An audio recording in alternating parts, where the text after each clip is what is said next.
President of the United States so brazenly assaulted the bedrock of our democracy, so gleefully embraced political violence, so willfully betrayed his oath of office. Let us not forget who assaulted democracy on January 6th. He did. But let us not forget who saved democracy that day. We did. And thank God we had a Democratic House of Representatives then. We returned to the Capitol that very same night. We insisted on certifying the election results on the floors of the House and the Senate. And we demonstrated to America and to the world that American democracy prevailed.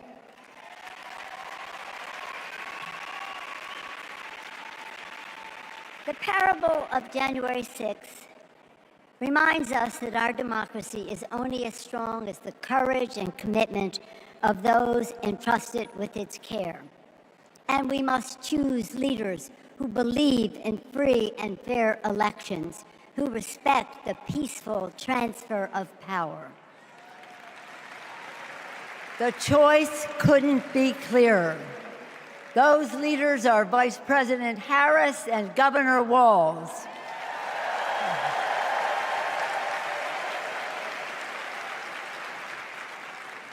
When the sun rose on January 7th, as our national anthem declares, we gave proof through the night that our flag was still there.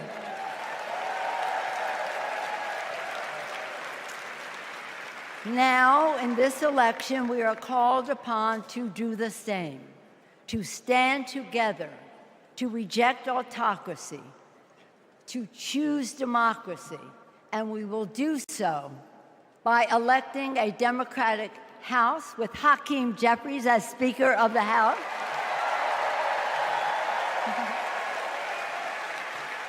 electing a Democratic Senate, electing Tim Walz as Vice President of the United States,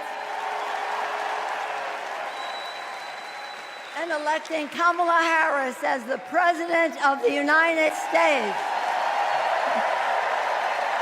Onward to victory!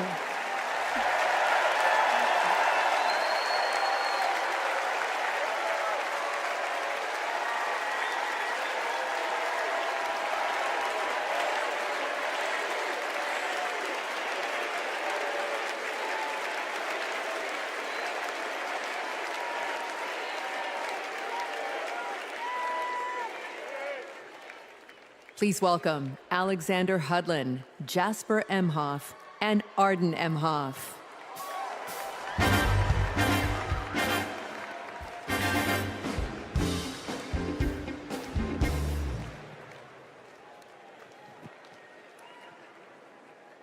Kamala Harris is our auntie. She'll be a president who cares for all of us. She'll lift us up. In 2016, we celebrated Auntie's Senate win. We saw Trump winning. I was only 9, but I knew enough to be concerned. Auntie said, "Do you know what superheroes do? They fight back. And we will too." She will make time for what matters. You know, no one is busier than my auntie, but she always makes time for family. From moments as simple as cooking and sharing a meal, to exchanging stories and jokes. Auntie taught me about being present in what's important, and I know that's how she'll lead. She'll treat everyone with respect. Even as a kid, Auntie made me feel that I was seen, that my words are important, that I am important and loved. I know she'll value others' perspectives, no matter their age or their background. Auntie, we love you. We're so proud of you. And most importantly, you're a baller. And as you'd say, Let's win this thing. Let's win this thing.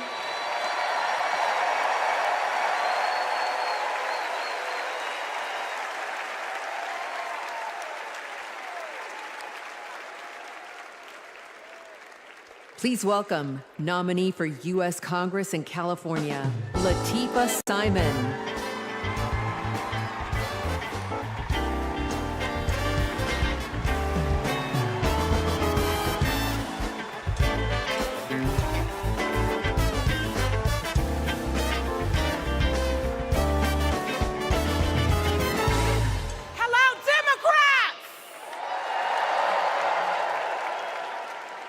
My name is Latifah Simon, and I am running for Congress. And I'm here tonight to tell you all about the Kamala Harris that I know. I'm gonna tell you. When Kamala Harris was the district attorney in San Francisco, California, I was a teen mother running an organization working to end sex trafficking among beautiful young women and girls, to build the self-determination and power among those girls. And Kamala learned about the work that I was doing, and she asked me to join her team. And I joined her team. She saw my potential, my commitment, and the good work that we could do together. And I saw her. I saw Kamala Harris holding the hands of sexual assault survivors. I saw scores of mothers who lost their babies to gun violence, lining up day after day at the courthouse, waiting only to speak to Kamala because they knew that she would hear them, that she would truly see them, because there's something about Kamala Harris. For those who know her, you know. When she hears your story, she carries it with her. When she sees you, she truly sees you. She truly sees you. She is the best among us. After working with Kamala Harris day in and day out for 5 years to create programs that supported young people to get out of the criminal justice system once and for all, with good jobs, with opportunity. She wanted to get to the root cause of a broken criminal justice system. I saw her chip away. She came early and she left late every single day because, you know, like those mothers, like those sexual assault survivors, when she goes into that Oval Office, when she goes into that Oval Office, I guarantee you she will take all of us with her. All of us. The single mothers, the disabled veterans, the low-income folks who are dying to survive, the immigrants who are trying to work towards the promise of America. She will take us all. The farm workers, she will take us all with her. All of us. That is the Kamala Harris that I know so deeply. That is the Kamala Harris that I love. A woman of the people. A woman, a fierce woman for the people. Good night, Democrats.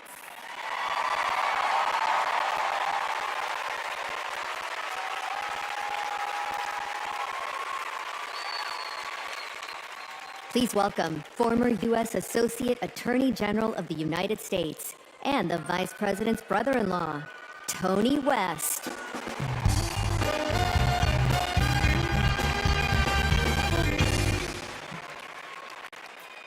35 years ago, in my first week at law school, I met a new classmate, Maya Harris. We became best friends, but the way Kamala tells the story, we'd already fallen in love by graduation day. And when Maya and I married, I not only gained a life partner I love, a daughter I adore, and a mother-in-law I revered, someone I affectionately called Mother Harris, I also gained a sister I cherish, Kamala. Now, Maya, Kamala, and I each pursued different legal careers, but we were motivated by the same values: a belief in equal opportunity, a yearning for fairness, a passion for justice. Values Mother Harris taught those two little girls, values that powered Kamala's public service from the very beginning. You know, one of Kamala's very first cases in the district attorney's office, it involved a woman, an innocent woman, wrongfully arrested in a police raid. It was a Friday afternoon, and the courthouse was shutting down for the weekend. And look, most prosecutors, they would have gone home and dealt with the matter the following Monday. But not Kamala. You see, my sister-in-law knew that if the judge didn't see this woman that afternoon, she'd spend the entire weekend in jail. And Kamala, she wondered, does this woman work weekends? Would she lose her job? Does she have young kids at home? Who'd feed those kids? So Kamala pleaded for the judge to return to the bench and to hear the matter. And the judge agreed. And within minutes, that woman was released back to her family that night. Now, it may seem small, but that's what it means to stand up for justice. That's what it means to stand for the people. And as Kamala says, when you know what you stand for, you know what to fight for. And look, believe me when I tell you, as a sister, a daughter, an auntie, and a mother, I've seen Kamala fight for her family. As district attorney, attorney general, U.S. Senator, and Vice President of the United States, I have watched her fight in the halls of power for those who have no voice there. And as president, I know she'll fight for you. She'll fight for all of us. Because, friends, when Kamala fights, we win. Thank you. God bless you.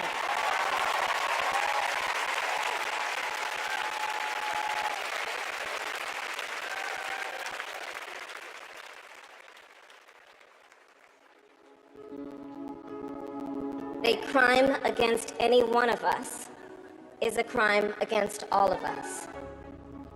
The work that she did as Attorney General was taking on issues to help people who were trying to make a life for themselves and their families. When Kamala Harris came into office in 2011, the most urgent economic crisis facing communities throughout California was the foreclosure crisis.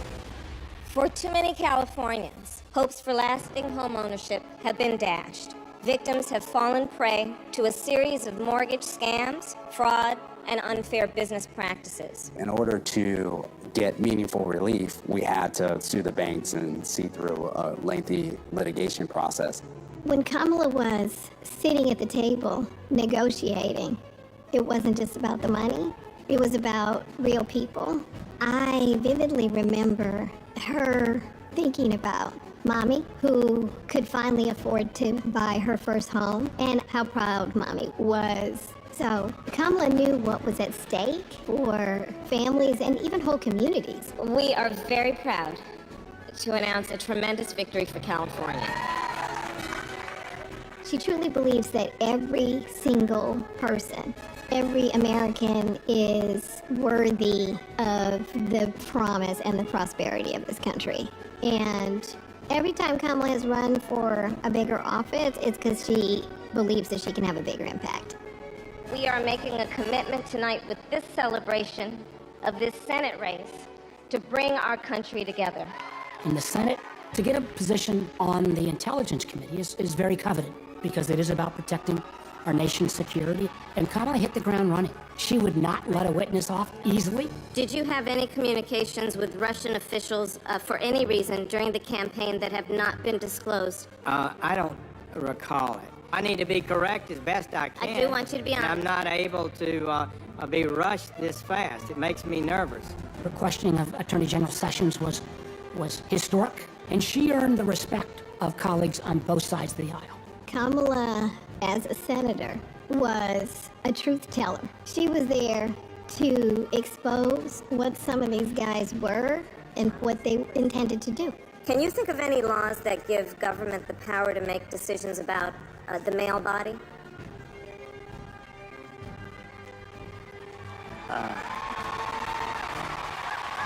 I'm not thinking of any right now, Senator.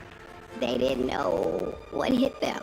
And in those moments, so many people saw her for the first time and saw how tough she was. Would you accept them recommending a charging decision to you if they had not reviewed the evidence? Well, that's a question for Bob Mueller. He's the U.S. attorney. I think you've made it clear, sir, that you've not looked at the evidence, and we can move on. When she's on a mission, she is determined and relentless. When our fundamental values are being attacked, do we retreat or do we fight? I say we fight. If you want to go forward in this country, not go backward, then there is only one choice.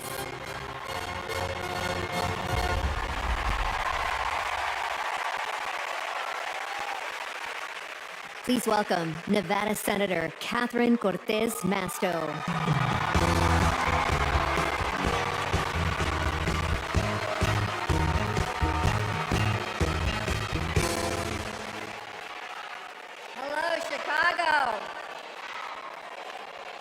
You know, before I was senator, I was Nevada's Attorney General. And that's when I met Kamala Harris, my colleague in California. Now, we bonded over many things. And working together, I quickly learned what kind of person she is. She is a strong leader. Here's how I know. As AGs, we took on the big banks after the foreclosure crisis. And let me tell you, Kamala did not settle for less than homeowners deserved. Her leadership helped win billions for working families nationwide. Delivering for families, that's Kamala Harris. Kamala and I also worked to protect our southern border. During that time, Kamala invited a group of AGs across the border to meet with Mexican officials. Now, we worked together to put transnational criminals and drug smugglers behind bars. Holding criminals accountable, that's Kamala Harris. Listen, and when we took on human traffickers, Kamala had us meet with survivors so that we could understand who we were fighting for. Standing up for justice, that's Kamala Harris. So trust me when I say I know she will fight for our families and our freedoms. Now We must fight for her. Every vote matters. I know. In 2016, Nevadans elected me, the granddaughter of a baker from Mexico, to serve as the first Latina in the United States Senate. I'll tell you what. And in 2022, my re-election came down to 7,928 votes. Because of voters in Nevada, the Democrats won the Senate majority. And I'm here to tell you, we can do it again. We can send Kamala Harris and Tim Walz to the White House. Are we ready to do it? Are we ready to fight? Let's get it done, Chicago. Thank you, everyone.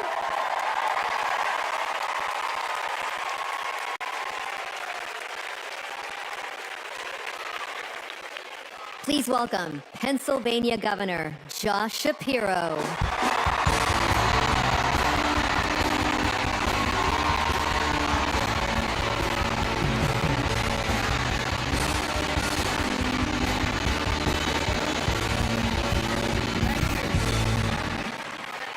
Thank you.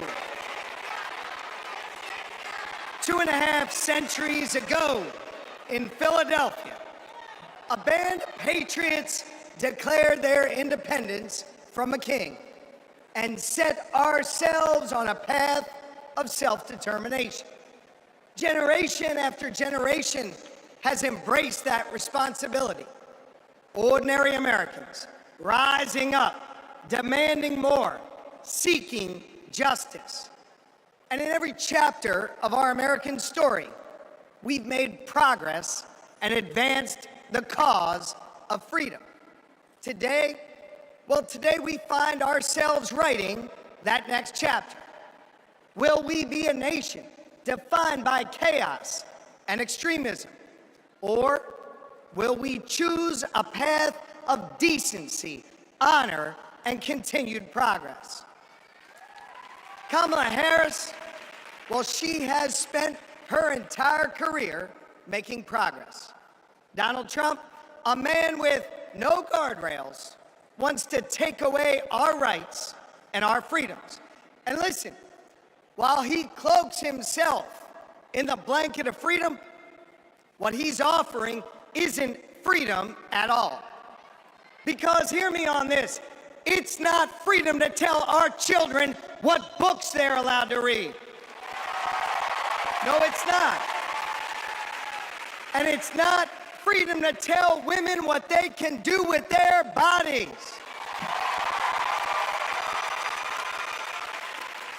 And hear me on this, it sure as hell isn't freedom to say, you can go vote, but he gets to pick the winner. That's not freedom. But you know what? You know what, Democrats? We are the party of real freedom. That's right.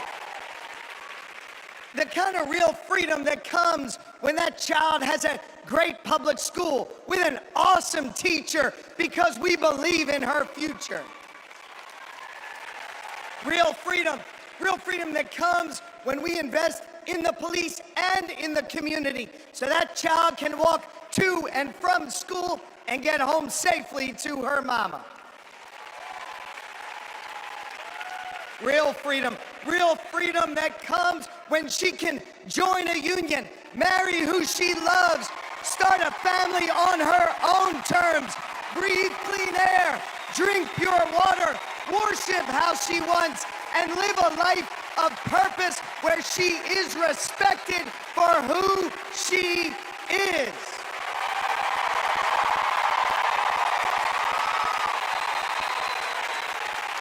Real freedom that comes when she can look at Madam President and know that this is a nation where anything and everything is possible. That is real freedom. And that is what we are fighting for. You know, Kamala and Tim's names may be on the ballot, but it's your rights. It's our rights. It's our future and freedoms that are on the line. And you have the power to shape the future of this country. Just like our ancestors who fought for freedom on the battlefield and sat in at lunch counters so our kids could stand up. Now it's on us. It's on us, my friends, to organize in our communities and on our For You pages around three basic American principles. We value our freedom, we cherish our democracy, and we love this country. And listen,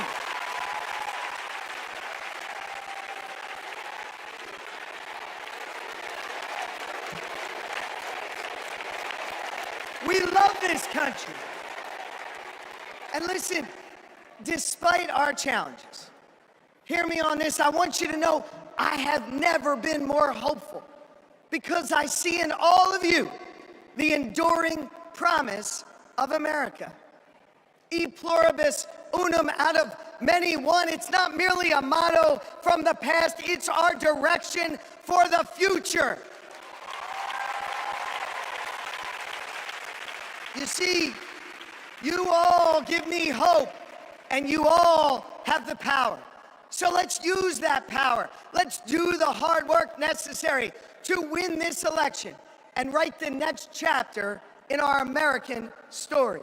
So are you ready to protect our rights?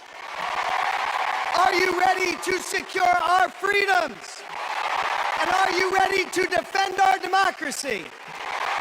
And are you ready to elect Kamala Harris and Tim Walz? America, let's get to work!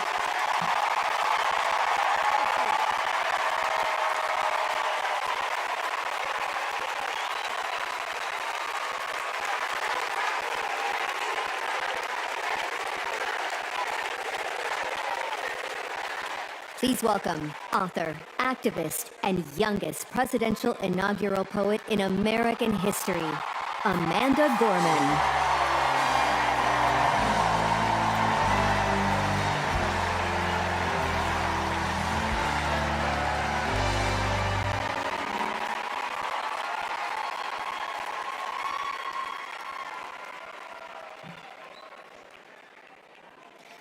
We gather at this hallowed place because we believe in the American dream. We face a race that tests if this country we cherish shall perish from the earth, and if our earth shall perish from this country. It falls to us to ensure that we do not fall, for a people that cannot stand together cannot stand at all. We are one family, regardless of religion, class, or color. For what defines a patriot is not just our love of liberty, but our love for one another.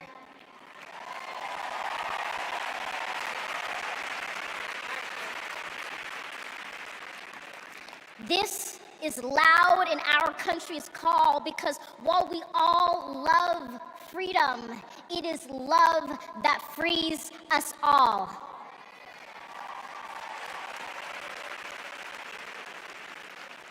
Empathy emancipates, making us greater than hate or vanity. That is the American promise, powerful and pure. Divided we cannot endure, but united we can endeavor to humanize our democracy and endear democracy to humanity.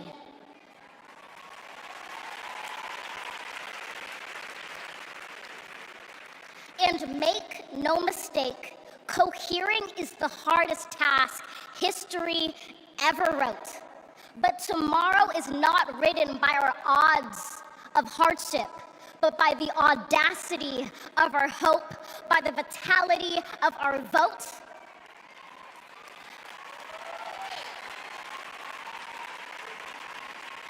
Only now, approaching this rare air, are we aware that perhaps the American dream is no dream at all, but instead a dare to dream together.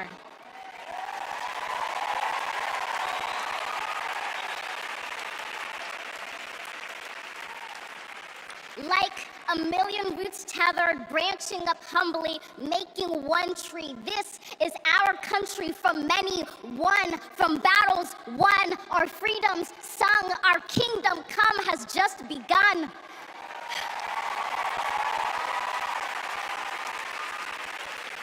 We redeem this sacred scene, ready for our journey from it. Together, we must birth this early republic and achieve an unearthly summit. Let us not just believe in the American dream, let us be worthy of it. Thank you.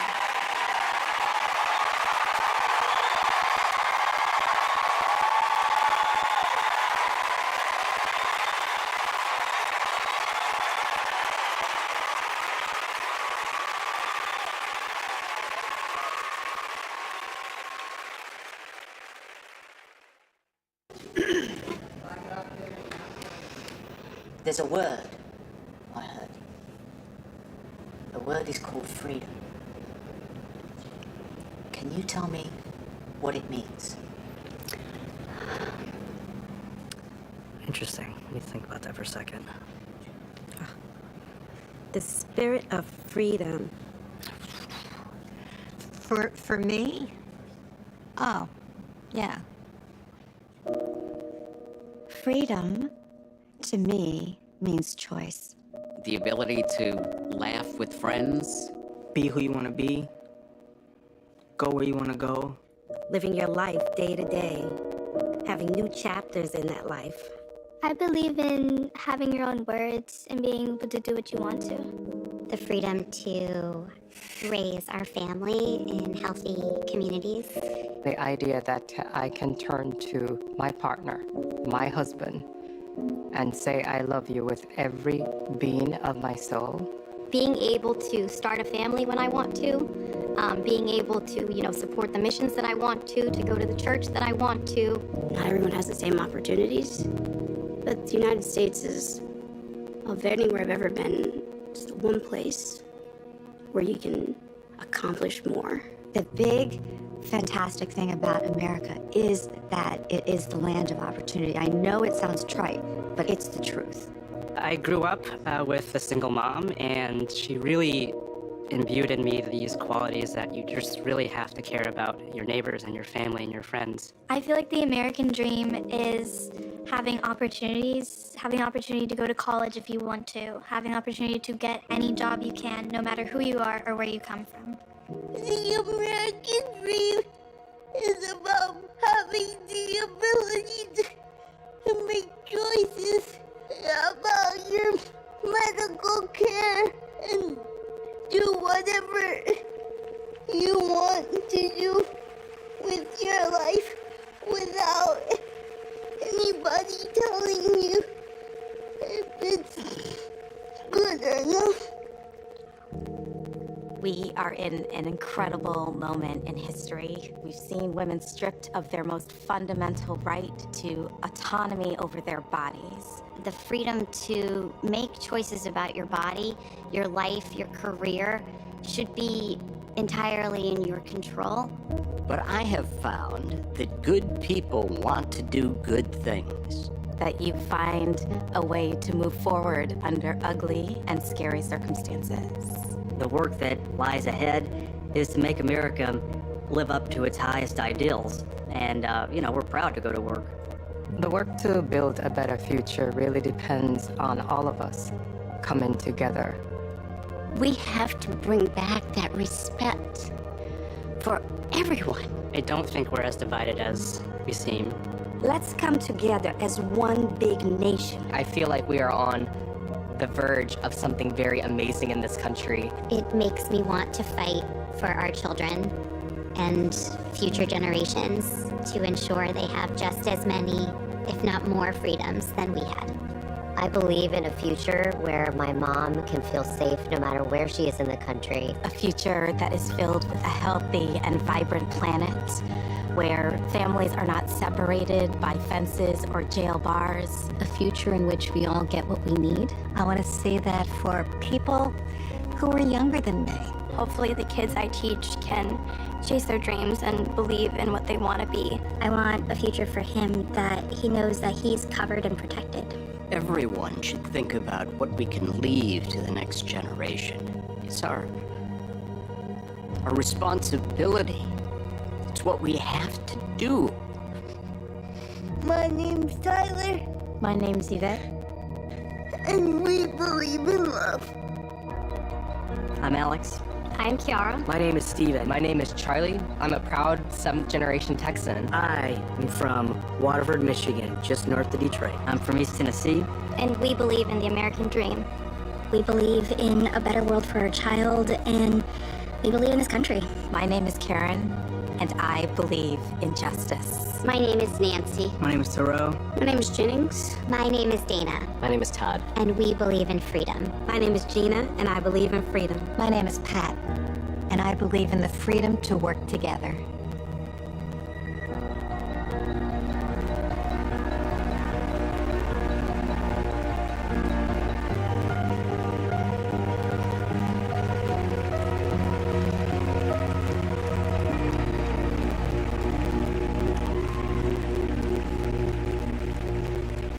Please welcome Oprah Winfrey.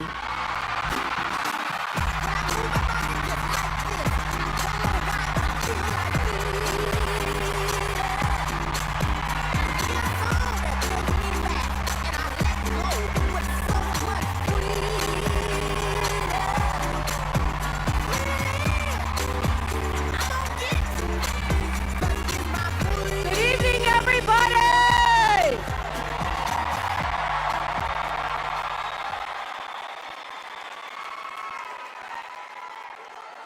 Who says you can't go home again?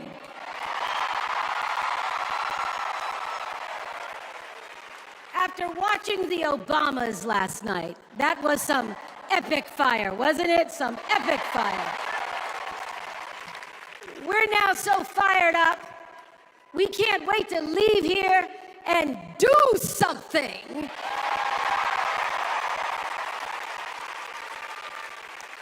And what we're going to do is elect Kamala Harris as the next president of the United States.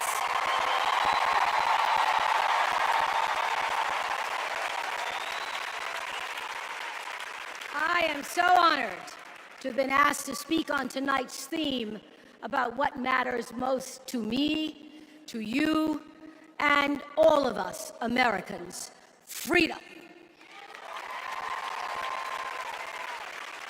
There are people who want you to see our country as a nation of us against them, people who want to scare you, who want to rule you, people who'd have you believe that books are dangerous and assault rifles are safe, that there's a right way to worship and a wrong way to love, people who seek first to divide and then to conquer. But here's the thing. When we stand together, it is impossible to conquer us.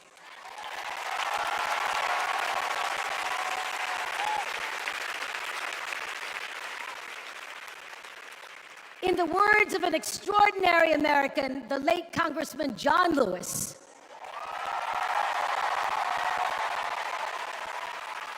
he said, no matter what ship our ancestors arrived on, we are all in the same boat now.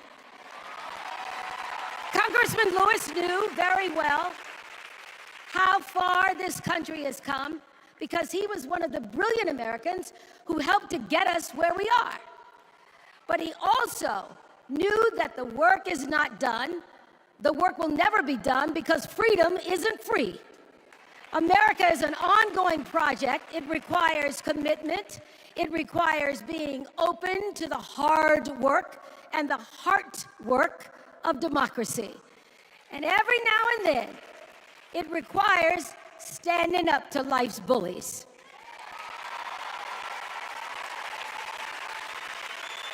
I know this. I've lived in Mississippi, in Tennessee, in Wisconsin, Maryland, Indiana, Florida, Hawaii, Colorado, California, and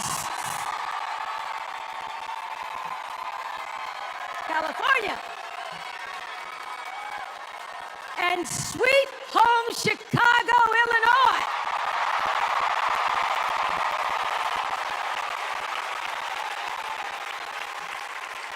I have actually traveled this country from the redwood forests, love those redwoods, to the Gulf Stream waters. I've seen racism and sexism and income inequality and division. I've not only seen it, at times I've been on the receiving end of it. But more often than not, what I've witnessed and experienced are human beings, both conservative and liberal, who may not agree with each other, but who'd still help you in a heartbeat if you were in trouble. These are the people who make me proud to say that I am an American.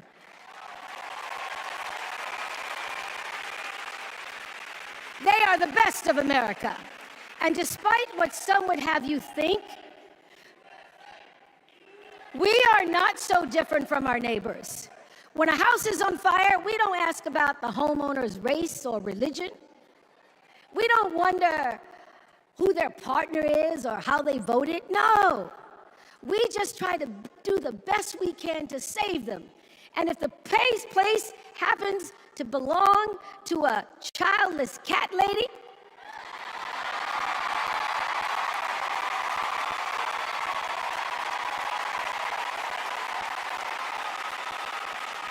well, we try to get that cat out too.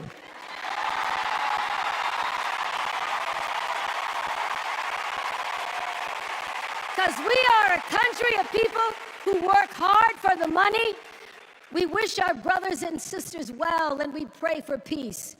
We know all the old tricks and tropes that are designed to distract us from what actually matters, but we are beyond ridiculous tweets and lies and foolery. These are complicated times, people, and they require adult conversation. And I welcome those conversations because civilized debate is vital to democracy, and it is the best of America. Now, over the last couple of nights, we have all seen brave people walk onto the stage and share their most private pain. Amanda and Josh, Caitlin, Hadley, they told us their stories of rape and incest and near-death experiences from having the state deny them the abortion that their doctor explained was medically necessary. And they've told us these things for one reason, and that is to keep what happened to them from happening to anybody else. Because if you do not have autonomy over this, if you cannot control when and how you choose to bring your children into this world and how they are raised and supported, there is no American dream.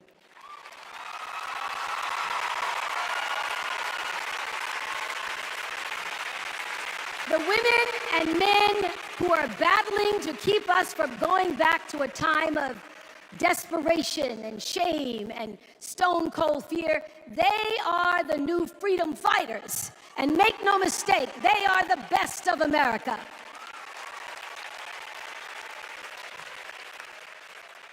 I want to talk now about somebody who's not with us tonight.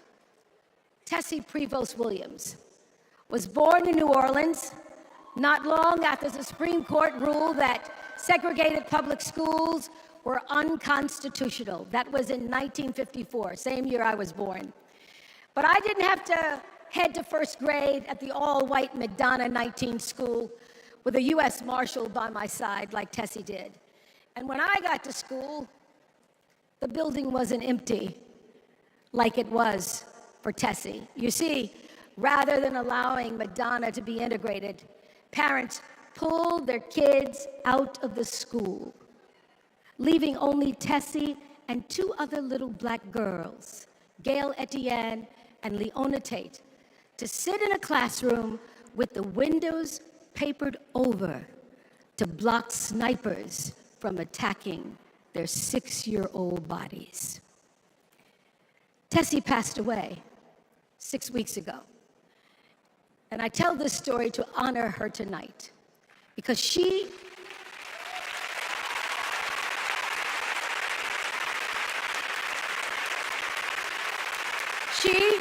like Ruby Bridges and her friends, Leona and Gail, the New Orleans Four they were called. They broke barriers and they paid dearly for it. But it was the grace and guts and courage of women like Tessie Prevost Williams that paved the way for another young girl who 9 years later became part of the second class to integrate the public schools in Berkeley, California. And it seems to me that at school and at home, somebody did a beautiful job of showing this young girl how to challenge the people at the top and empower the people at the bottom. They showed her how to look at the world and see not just what is, but what can be. They instilled in her a passion for justice and freedom and the glorious fighting spirit necessary to pursue that passion. And soon and very soon,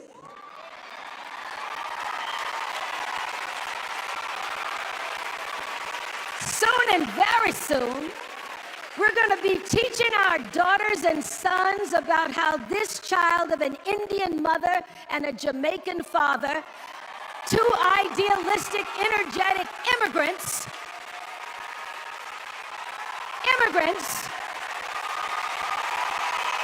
how this child grew up to become the 47th president of the United States.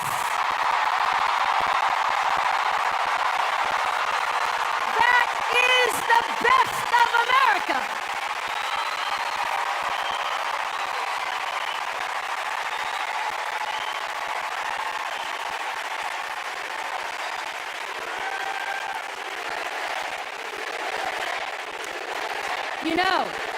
You know, let me tell you this.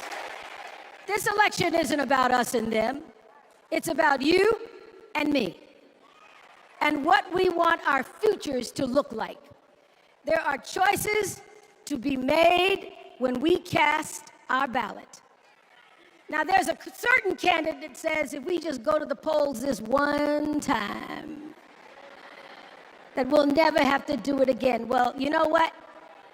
You're looking at a registered independent who's proud to vote again and again and again because I'm an American and that's what Americans do. Voting is the best of America. And I have always, since I was eligible to vote, I've always voted my values. And that is what is needed in this election now more than ever. So I'm calling on all you independents and all you undecideds. You know this is true. You know I'm telling you the truth, that values and character matter most of all. In leadership and in life. And more than anything, you know this is true, that decency and respect are on the ballot in 2024.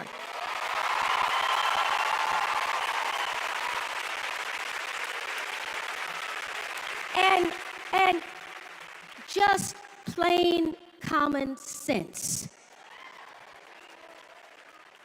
Common sense tells you that Kamala Harris and Tim Walz can give us decency and respect. They're the ones that give it to us. So, we are Americans. We are Americans. Let us choose loyalty to the Constitution over loyalty to any individual. Because that's the best of America. And let us choose optimism over cynicism, because that's the best of America. And let us choose inclusion over retribution. Let us choose common sense over nonsense.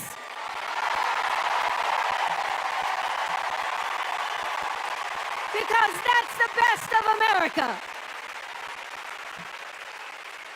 And let us choose the sweet promise of tomorrow over the bitter return to yesterday. We won't go back. We won't be set back, pushed back, bullied back, kicked back. We're not going back.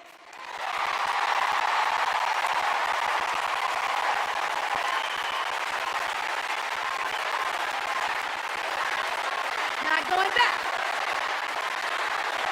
We're not going back. So, let us choose. Let us choose truth. Let us choose honor. And let us choose joy.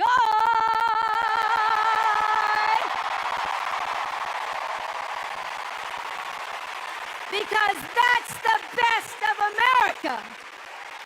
But more than anything else, let us choose freedom. Why? Because that's the best of America. We're all Americans, and together, let's all choose Kamala Harris.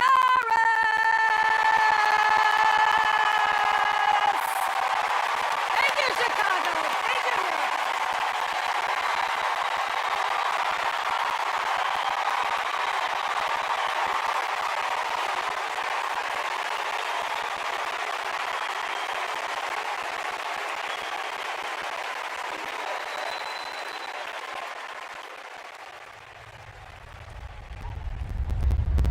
Here's what I want people to know about Tim Walz. Well, everybody at Mankato West High School loved Tim Walz. Yeah, I mean, Tim was jovial. When he would start teaching, it was like full contact teaching. You could not help but be interested in what he was talking about. He seemed to care about everybody in his class. He knew everyone's name. He wanted to know what interested you, how to engage you, what you were excited about, what you're feeling bad about. Mr. Walz was my geography and social studies teacher. Mr. Walz was my football coach. My middle school basketball coach, when we were doing the high school play The Nerd, he was the person building the sets. I don't think that there has ever been a moment where I've seen Tim exhausted from giving or engaging. He always seems like that person that's got the never-ending gas tank who can keep going. When I decided to come out as gay, we started the Gay Straight Alliance. Tim Walz was the faculty advisor. We saw him not only as a teacher, but a mentor and a leader. Mr. Walz was a really big part in helping build this community, and he's a big reason why I became a teacher myself. It was inspiring being in his classroom. Please welcome Maryland Governor Wes Moore.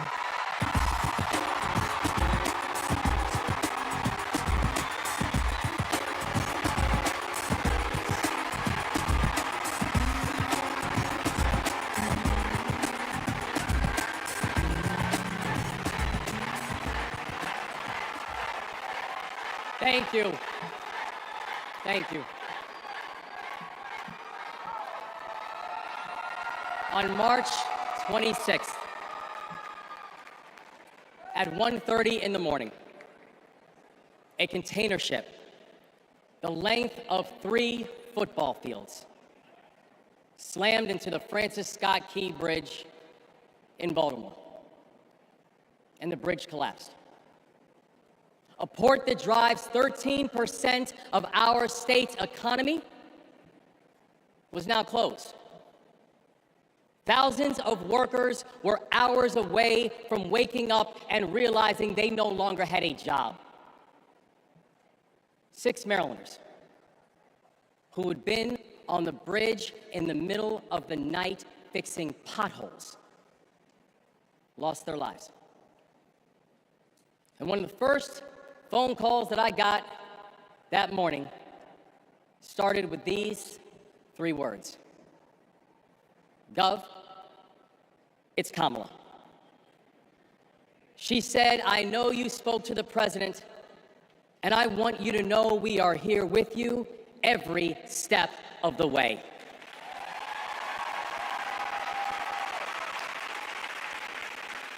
Now, I joined the Army when I was 17. In fact, I was too young to sign the paperwork. I had to ask my mom to sign the paperwork for me because I don't have bone spurs.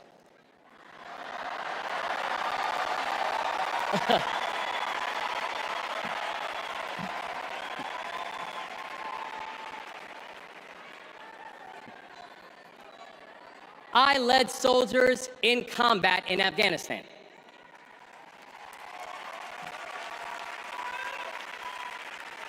And my training taught me that you never learn anything about anybody when times are easy.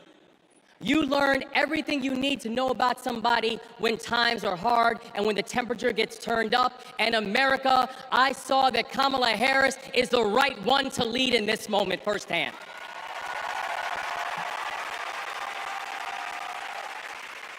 And united, with the Almighty God's grace, we brought closure to the families of the 6 victims.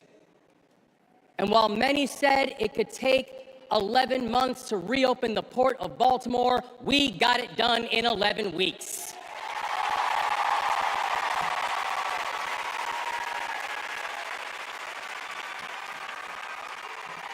Because that is the story of America. We are a nation of patriots who serve when the mission is hard and who serve when the destination is uncertain. And I know our history isn't perfect. The unevenness of the American journey has made some skeptical. But I'm not asking you to give up your skepticism. I just want that skepticism to be your companion and not your captor. And I'm asking that you join us in the work. Because making America great doesn't mean telling people you're not wanted. And loving your country does not mean lying about its history.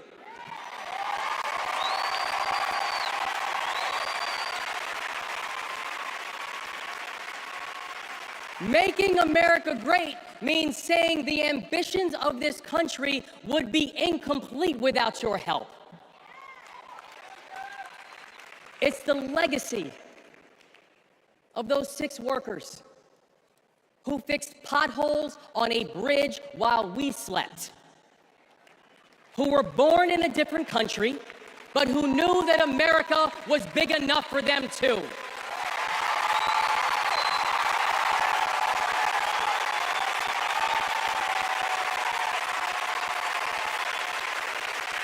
It's the journey. It's the journey of a man raised by a remarkable immigrant single mom, a man who felt handcuffs on his wrist at 11 years old, who now stands before you as the 63rd governor of Maryland and the first black governor in the history of our state.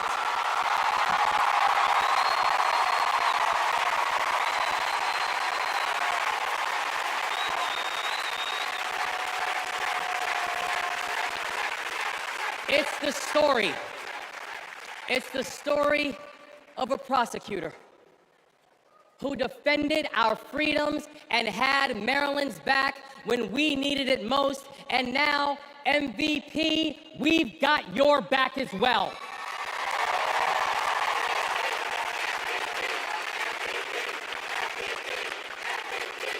That's right. It's my fellow veteran, my brother, and the next Vice President of the United States, Tim Walz. And now, Tim knows that in the military, you count the days towards mission completion. So guess what, y'all? We have got 75 days and a wake up until Election Day. 75 days and a wake up for us to prove what Americans can do when the pressure is on.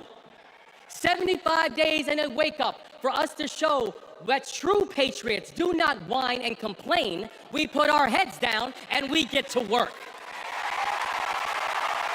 75 days and a wake up to build a future that those who came before us hope for, and those who come after us that they deserve. And 75 days and a wake up to elect a leader who is willing to believe in the best of us. And that leader is Kamala Harris, the next president of the United States. Thank you, God bless you, and let's leave no one behind.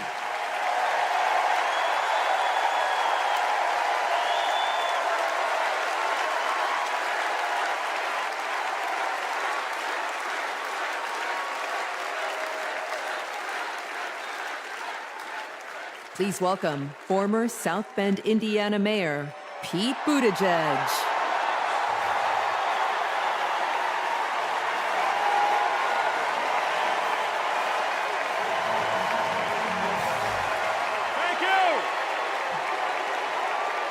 Thank you.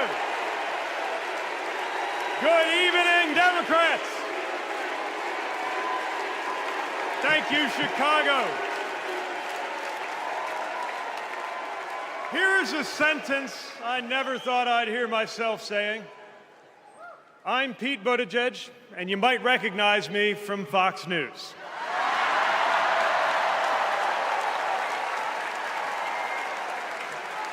I believe in going anywhere,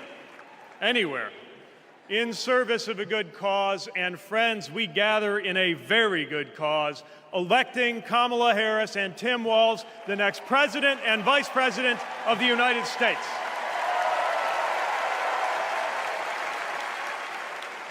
The choice could not be clearer. Donald Trump rants about law and order, as if he wasn't a convicted criminal running against a prosecutor. As if we were going to forget that crime was higher on his watch. Talks about the forgotten man, hoping we'll forget that the only economic promise that he actually kept was to cut taxes for the rich. And don't even get me started on his new running mate.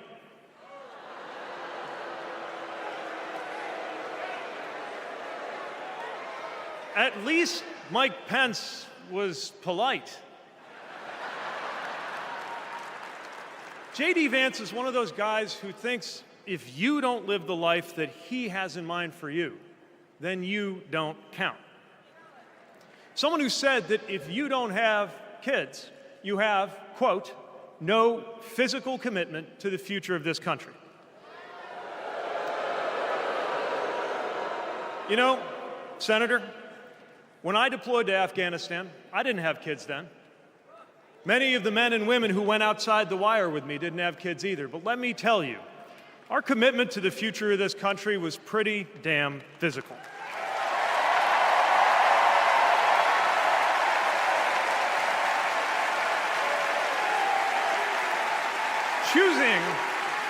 Choosing a guy like J.D. Vance to be America's next vice president sends a message. And the message is that they are doubling down on negativity and grievance. Committing to a concept of campaigning best summed up in one word: darkness. Darkness is what they are selling. The thing is, I just don't believe that America today is in the market for darkness. I believe America is ready for a better kind of politics. Yes, politics at its worst can be ugly, crushing, demeaning, but it doesn't have to be. At its best, politics can be empowering, uplifting. It can even be a kind of soul craft. My faith teaches me that the world isn't made up of good people and bad people, but rather that each of us is capable of good and bad things. And I believe leaders matter because of what they bring out in each of us, the good or the bad. Right now, the other side is appealing to what is smallest within you. They're telling you that greatness comes from going back to the past. They're telling you that anyone different from you is a threat. They're telling you that your neighbor or nephew or daughter who disagrees with you politically isn't just wrong, but is now the enemy. I believe in a better politics, one that finds us at our most decent and open and brave. The kind of politics that Kamala Harris and Tim Walz are offering. And as you have felt these many days, that kind of politics also just feels better to be part of. There is joy in it, as well as power. And if all of that sounds naive, let me insist that I have come to this view not by way of idealism, but by way of experience. Not just the experience of my unlikely career. Someone like me serving in Indiana, serving in Washington, serving in uniform. I'm thinking of something much more basic. I'm thinking of dinner time at our house in Michigan. When the dog is barking and the air fryer is beeping and the mac and cheese is boiling over, and it feels like all the political negotiating experience in the world is not enough for me to get our 3-year-old son and our 3-year-old daughter to just wash their hands and sit at the table. It's the part of our day when politics seems the most distant, and yet the makeup of our kitchen table, the existence of my family, is just one example of something that was literally impossible as recently as 25 years ago, when an anxious teenager growing up in Indiana wondered if he would ever find belonging in this world.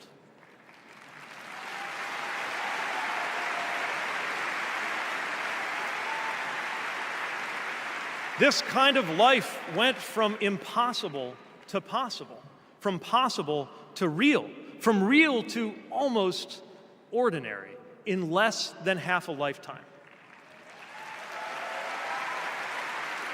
But that didn't just happen. It was brought about through idealism and courage, through organizing and persuasion and storytelling, and yes, through politics, the right kind of politics, the kind of politics that can make an impossible dream into an everyday reality. I don't presume to know what it's like in your kitchen, but I know, as sure as I am standing here, that everything in it, the bills you pay at that table, the shape of the family that sits there, the fears and the dreams that you talk about late into the night there, all of it compels us to demand more from our politics than a rerun of some TV wrestling death match. So this November, we get to choose. We get to choose our president. We get to choose our policies, but most of all, we will choose a better politics. A politics that calls us to our better selves and offers us a better everyday. That is what Kamala Harris and Tim Walz represent.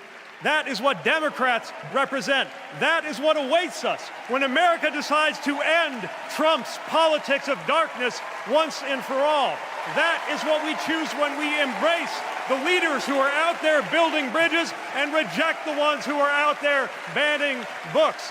This is what we will work for every day to November and beyond. So let's go win this.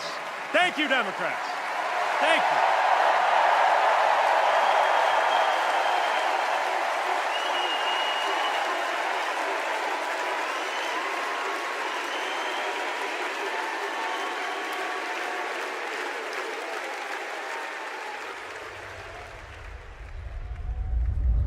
Seeing Governor Walz going to Congress and then becoming governor, I see the guy that was a first sergeant.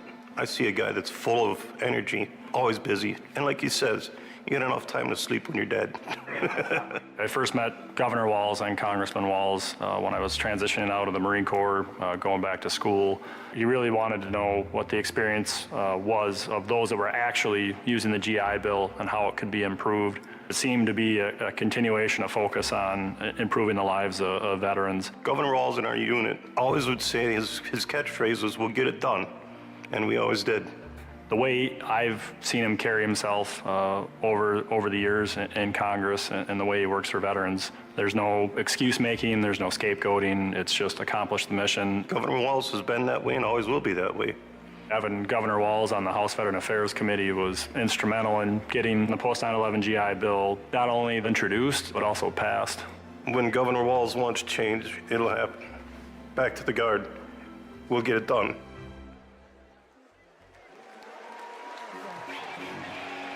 Please welcome EGOT-winning multi-platinum artist and activist, John Legend, and Queen of Percussion, Sheila E.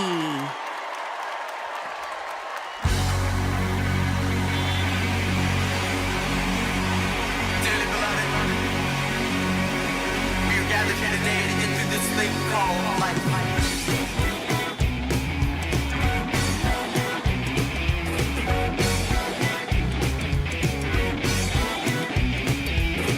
Don't like the world you're living in. Take a look around. At least you got friends. You see a former old lady for a friendly word. She picked up the phone, dropped it on the floor. That's all I heard. Are we gonna let the elevator break us down? Oh, no, let's go crazy. Let's go nuts. Go for the broke of banana until they put us in the truck. Let's go!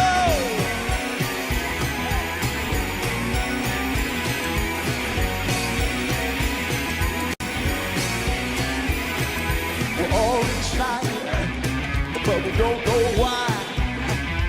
Maybe it's 'cause we're all gonna die. And what we do? Oh, what's it all for? You better live now before the great reaper comes knocking on your door. Tell we gonna let the elevator break us down. Let's go crazy. Let's go nuts. Let's go for the purple banana until they put us in the truck. Let's go! Come on, baby. I need everybody to get nuts with me. Come on. Are we on here?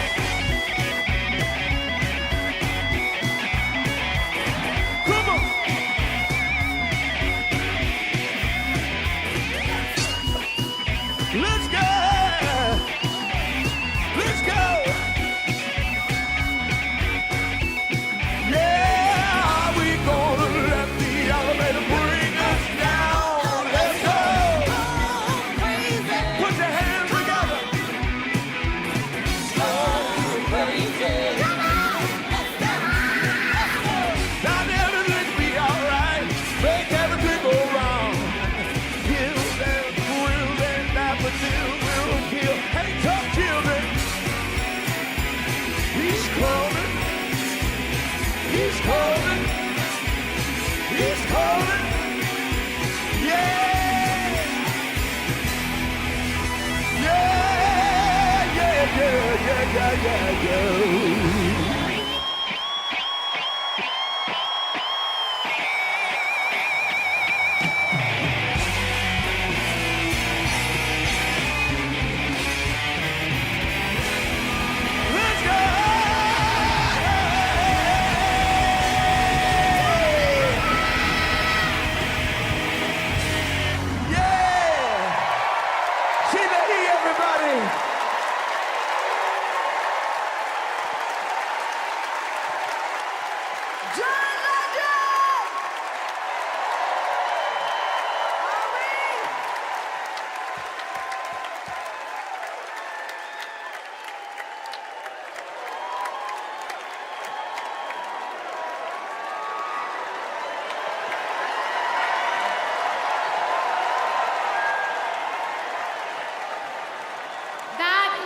incredible. I just want to say I feel so motivated after tonight. It's like never been more clear that if Kamala Harris and Tim Walz are elected this November, they're going to protect our freedoms. The freedom to read whatever books you want. The freedom to work one job and afford your rent. And Kamala Harris and Tim Walz will protect your freedom to start a family on your own terms. And if you ask me, that is something worth fighting for. So guys, let's do it. It's time. Let's nominate the next Vice President of the United States, Minnesota Governor Tim Walz. And to take us there, please welcome to the stage, Minnesota Senator Amy Klobuchar.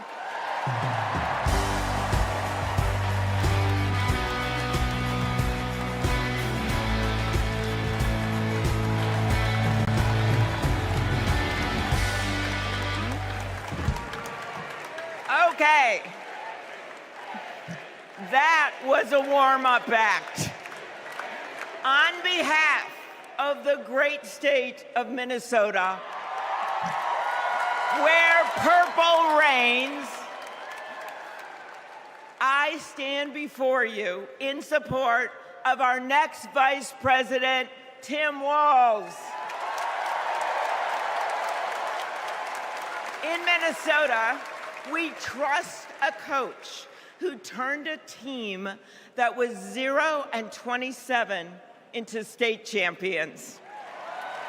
In Minnesota, we trust a hunter who has stood in a deer stand in 10-degree weather. In Minnesota, we trust a candidate who has made a viral video on how to change a burnt-out headlight. And I know we aren't alone, but in Minnesota, we love a dad in plaid.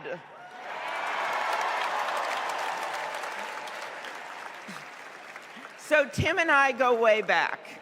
He taught high school right down the road from where my husband John grew up. My mother-in-law even brought him and Gwen a Parmesan chicken dinner when their son was born. That's what we do in America. We look out for our neighbors. Tim has been doing that his whole life, on the farm and in the factory, with his students and his fellow service members. And the truth is, that matters. Who better to take on the price of gas than a guy who could pull over to help change your tire? Who better to serve our nation than a guy who has served in uniform? Who better to find common ground than a guy with Midwestern common sense? A former football coach knows how to level the playing field. And a former public school teacher knows how to school the likes of J.D. Vance.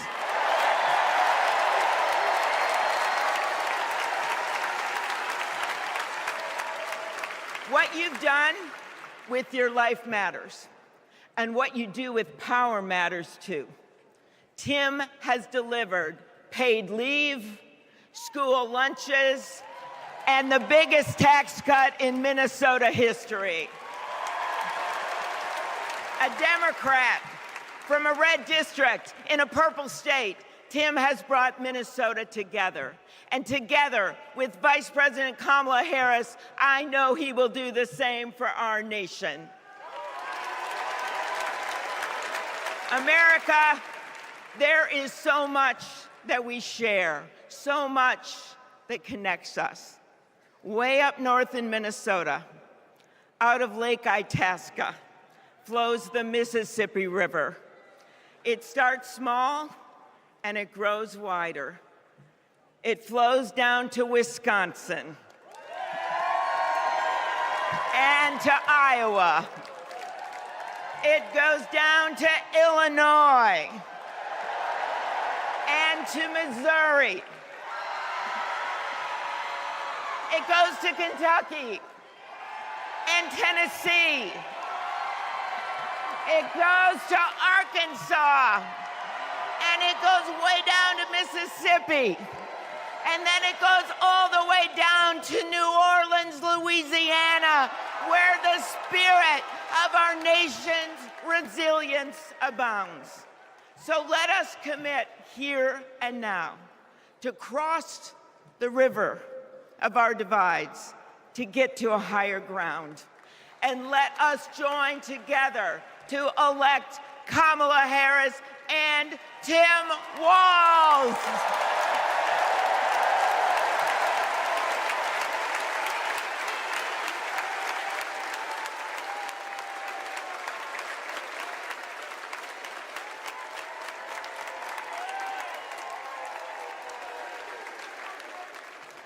Please welcome Ben Ingman from Minnesota.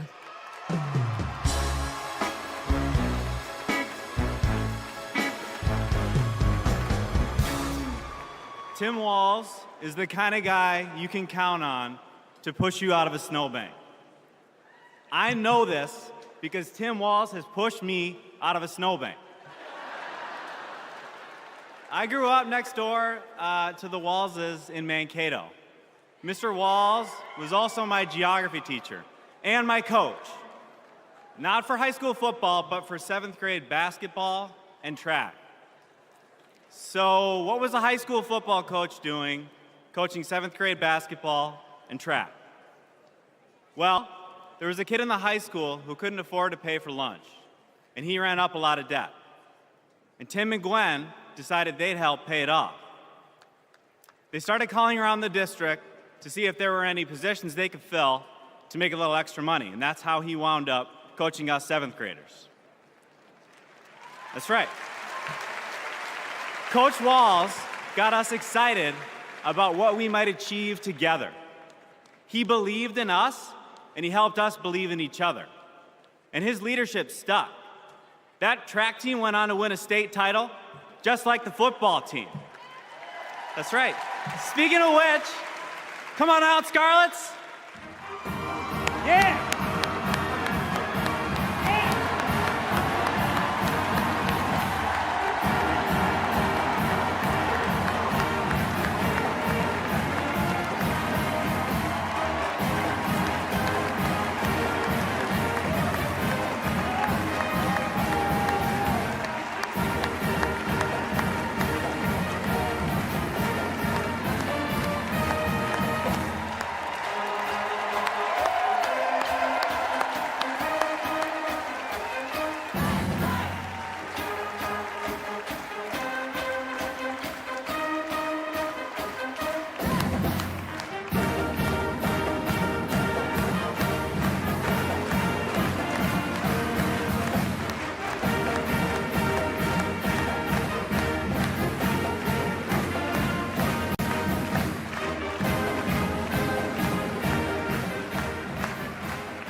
You know, all this got me thinking about the kinds of leaders we need. We want the people in charge to be genuine, compassionate, and trustworthy.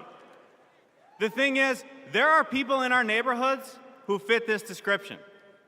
The kind of people who display quiet leadership by helping kids pay for their lunches, by bringing teams together to believe in each other.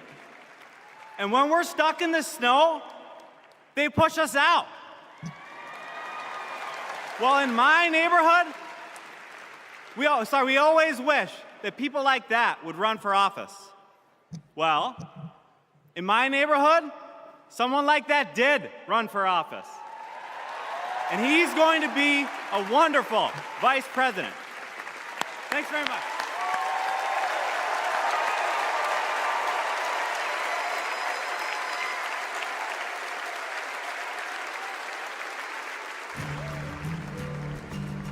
Out here in the wide open spaces, we are reminded of the values we share: a commitment to community, country, and standing up for what's right. Tim Walz grew up in a small town in Nebraska, where he spent summers working the family farm. There were just 24 students in his graduating class. His dad served during the Korean War, and that meant a lot to Tim. So he enlisted right after his 17th birthday and served 24 years in the National Guard, rising to Command Sergeant Major. Tim went to college on the GI Bill and became a social studies teacher. That's where Tim and I met. We shared a classroom with a divider right down the middle. His classroom was a lot louder than mine, but I could hear how engaged his students were. Tim taught for over 15 years, and he coached football, helping lead the team to a state championship after 0 wins just a few years before. Tim taught them how to believe in themselves and that we're all in this together. When one of our students started the school's Gay-Straight Alliance, Tim agreed to serve as faculty advisor because he knew how impactful it would be to have a football coach involved. He inspired his students, and he changed lives. He is just so joyful in everything that he does, but I think also standing up for, what he believes to be right, stands up to bullies. Then, Tim's students inspired him to run for Congress in southern Minnesota. Tim spent a lot of time working with Republicans, fighting to help farmers and expanding veterans' benefits. Whether it was in Congress or as governor, his focus has always been helping working people like those he grew up with. That's why he fought for the largest tax cut in Minnesota state history. But Tim Walz was there for small businesses like ours. With the urging of Governor Walz, we were able to pass the Alex Smith Insulin Affordability Act, and it has saved lives in Minnesota. With Tim as governor, Minnesota is one of the best places to raise a family and one of the best states for business. Tim's a lifelong hunter and gun owner.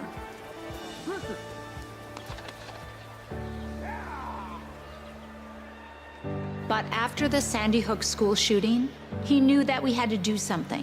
So he's fought for background checks and red flag laws.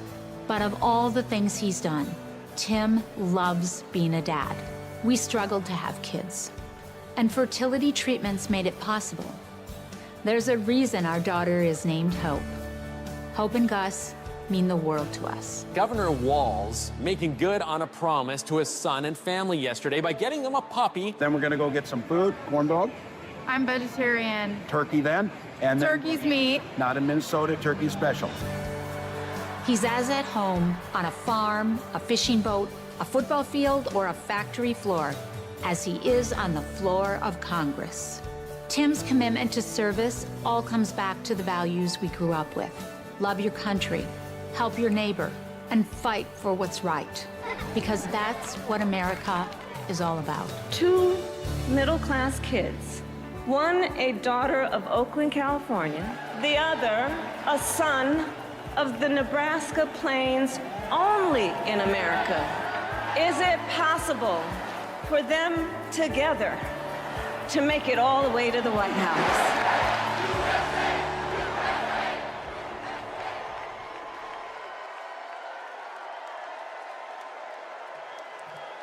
Please welcome the Democratic nominee for Vice President, Governor Tim Walz.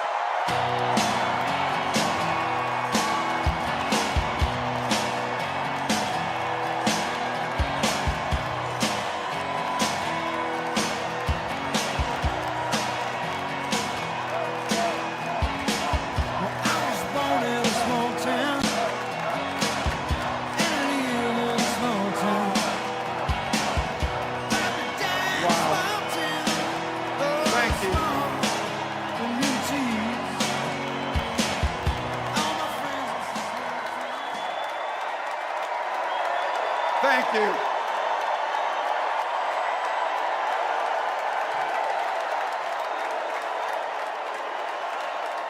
Thank you.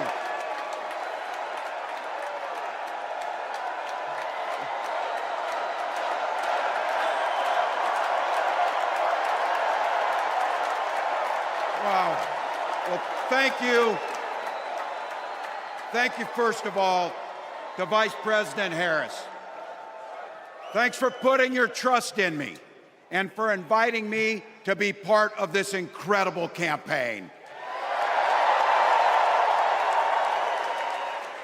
And a thank you to President Joe Biden for 4 years of strong, historic leadership.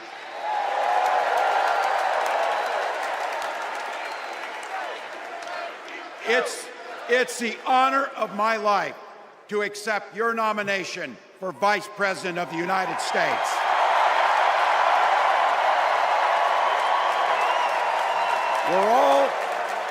We're all here tonight for one beautiful, simple reason. We love this country. So thank you to all of you here in Chicago and all of you watching at home tonight. Thank you for your passion. Thank you for your determination. And most of all, thank you for bringing the joy to this fight.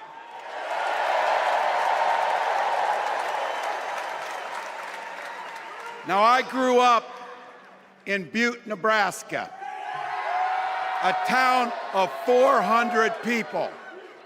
I had 24 kids in my high school class, and none of them went to Yale. But I'll tell you what, growing up in a small town like that, you learn how to take care of each other. That family down the road, they may not think like you do. They may not pray like you do. They may not love like you do, but they're your neighbors. And you look out for them, and they look out for you. Everybody belongs, and everybody has a responsibility to contribute. For me, it was serving in the Army National Guard. I joined up 2 days after my 17th birthday, and I proudly wore our nation's uniform for 24 years. My dad, a Korean War era Army veteran, died of lung cancer a couple years later. He left behind a mountain of medical debt. Thank God for Social Security survivor benefits. And thank God for the GI Bill that allowed my dad and me to go to college, and millions of other Americans. Eventually, like the rest of my family, I fell in love with teaching. Three out of 4 of us married teachers. I wound up teaching social studies and coaching football at Mankato West High School. Go Scarlets! We ran a 44 defense. We played through to the whistle on every single play, and we even won a state championship. Never closed the yearbook, people. But it was those players and my students who inspired me to run for Congress. They saw in me what I had hoped to instill in them, a commitment to the common good, an understanding that we're all in this together, and the belief that a single person can make a real difference for their neighbors. So there I was, a 40-something high school teacher with little kids, 0 political experience, and no money, running in a deep red district. But you know what? Never underestimate a public school teacher. Never.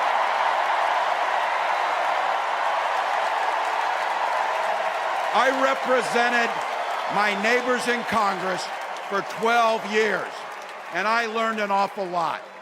I learned how to work across the aisle on issues like growing the rural economies and taking care of veterans. And I learned how to compromise without compromising my values. Then I came back to serve as governor, and we got right to work, making a difference in our neighbors' lives. We cut taxes for the middle class. We passed paid family and medical leave. We invested in fighting crime and affordable housing. We cut the cost of prescription drugs and help people escape the kind of medical debt that nearly sank my family. And we made sure that every kid in our state gets breakfast and lunch every day. So while other states were banning books from their schools, we were banishing hunger from ours.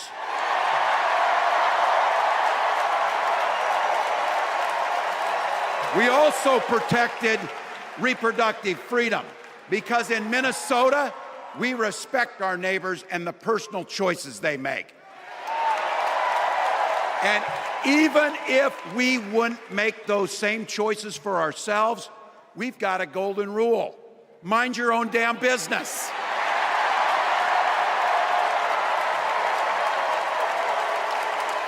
And that includes IVF and fertility treatments.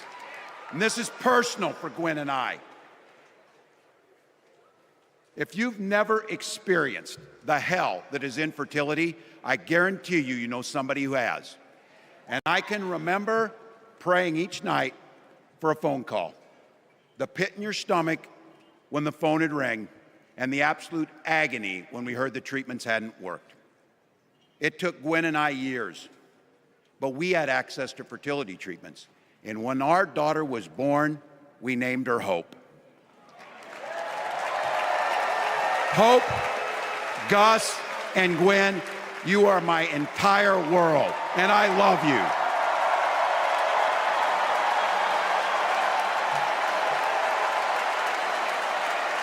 I'm letting you in on how we started a family because this is a big part about what this election is about. Freedom. When Republicans use the word freedom, they mean that the government should be free to invade your doctor's office. Corporations, free to pollute your air and water. And banks, free to take advantage of customers. But when we Democrats talk about freedom, we mean the freedom to make a better life for yourself and the people that you love. Freedom to make your own health care decisions. And yeah, your kids' freedom to go to school without worrying about being shot dead in the hall. Look, I know guns. I'm a veteran. I'm a hunter. And I was a better shot than most Republicans in Congress, and I got the trophies to prove it. But I'm also a dad. I believe in the Second Amendment, but I also believe our first responsibility is to keep our kids safe.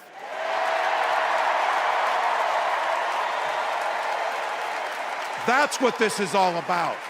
The responsibility we have to our kids, to each other, and to the future that we're building together, in which everyone is free to build the kind of life they want.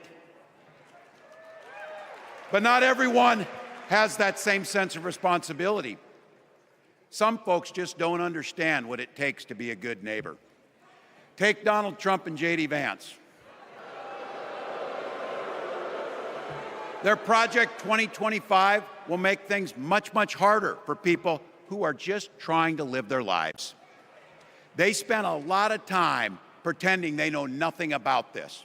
But look, I coached high school football long enough to know, and trust me on this, when somebody takes the time to draw up a playbook, they're going to use it.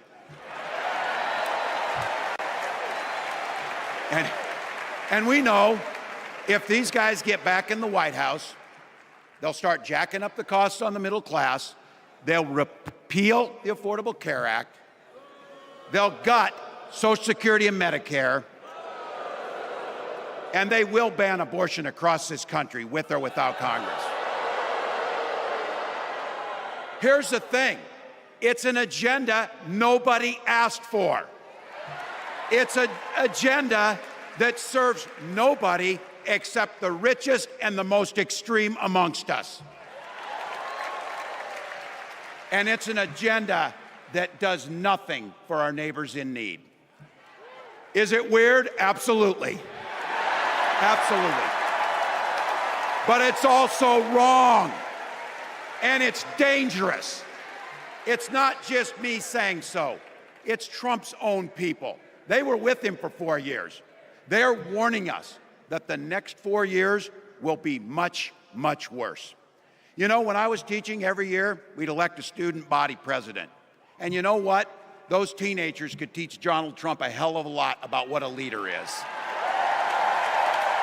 Leaders don't spend all day insulting people and blaming others. Leaders do the work. So I don't know about you, I'm ready to turn the page on these guys. So go ahead, say it with me. We're not going back.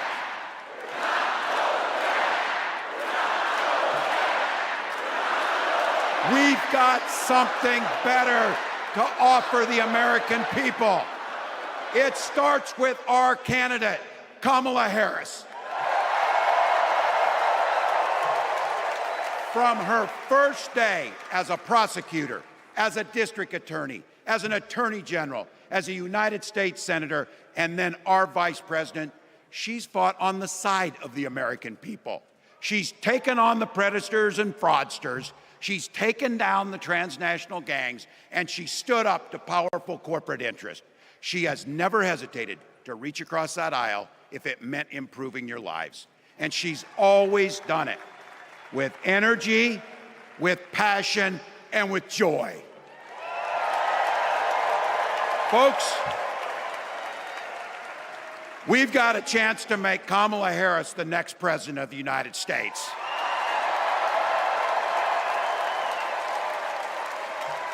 But I think we owe it to the American people to tell them exactly what she'd do as president before we ask them for their votes. So here, this is the part, clip and save it and send it to your undecided relatives so they know. If you're a middle-class family or a family trying to get into the middle class, Kamala Harris is going to cut your taxes.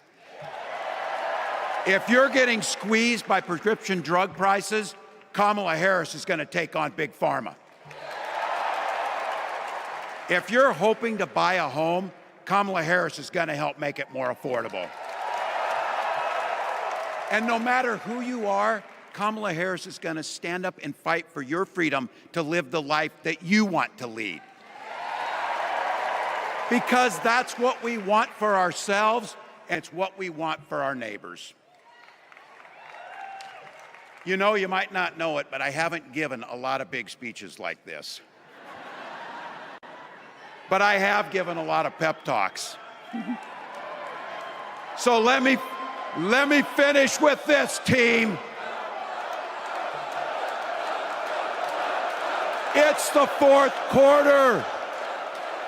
We're down a field goal, but we're on offense and we've got the ball. We're driving down the field. And boy, do we have the right team. Kamala Harris is tough. Kamala Harris is experienced, and Kamala Harris is ready. Our job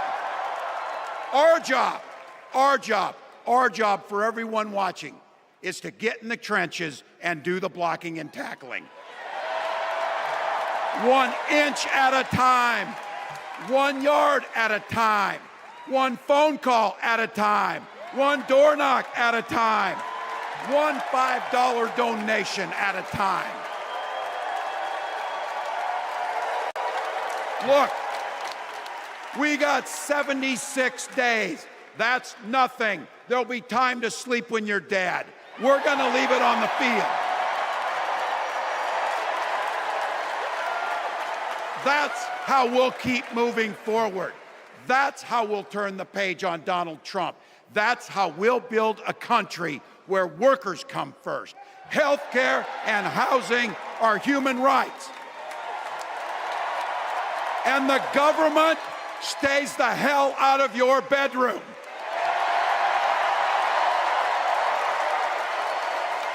That's how we make America a place where no child is left hungry, where no community is left behind, where nobody gets told they don't belong.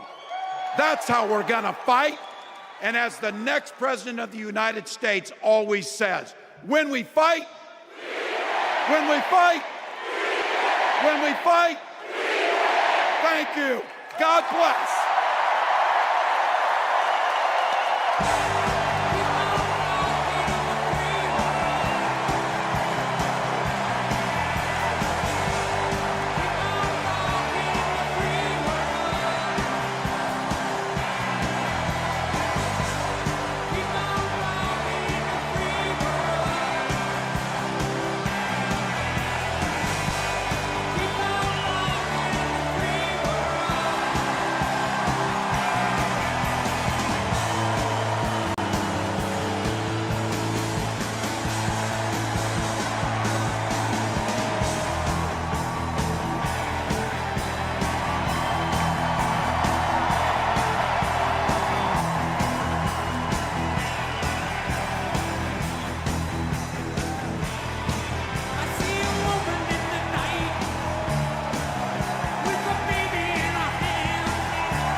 Please stand if you are able for this evening's benediction, offered by Pastor William Hall and Tahil Sharma.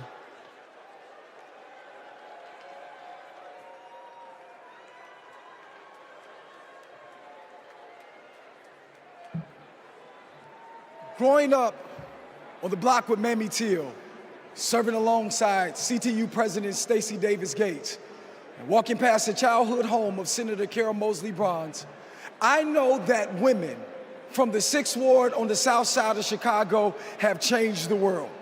On the eve of the first black woman receiving nomination for the President of the United States, God, we are ready to fight for freedoms.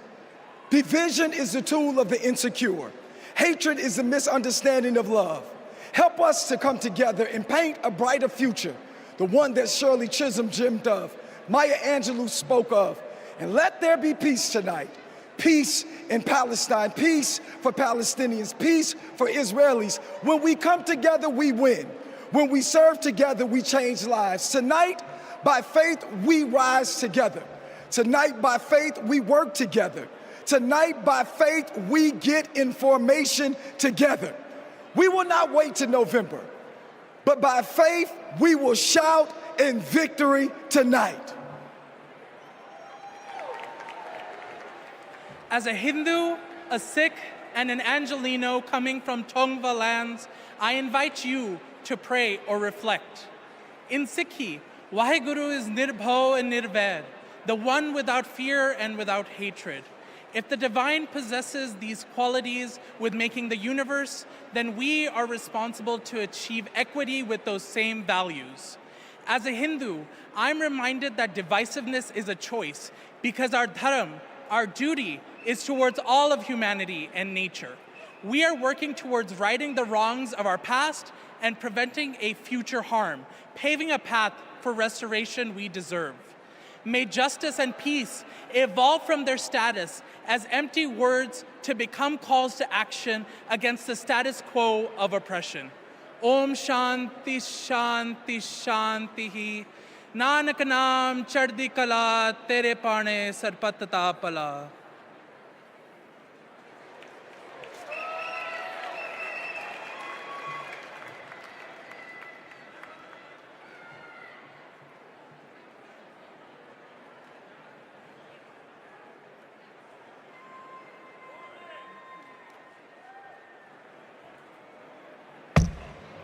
All right, for those of you that are left, I've got a question.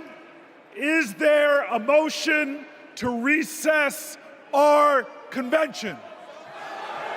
Oh, you guys are moving me. Is there a second? Okay, before I ask for the final vote, I don't have my phone, I can't do a selfie. Some people are asking me for a selfie. All those in favor, say aye. All those opposed, say nay. In the eyes of the chair, the ayes have it.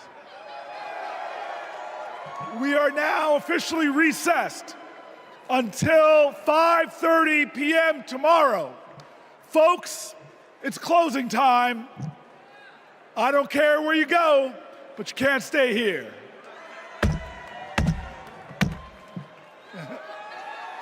I love you.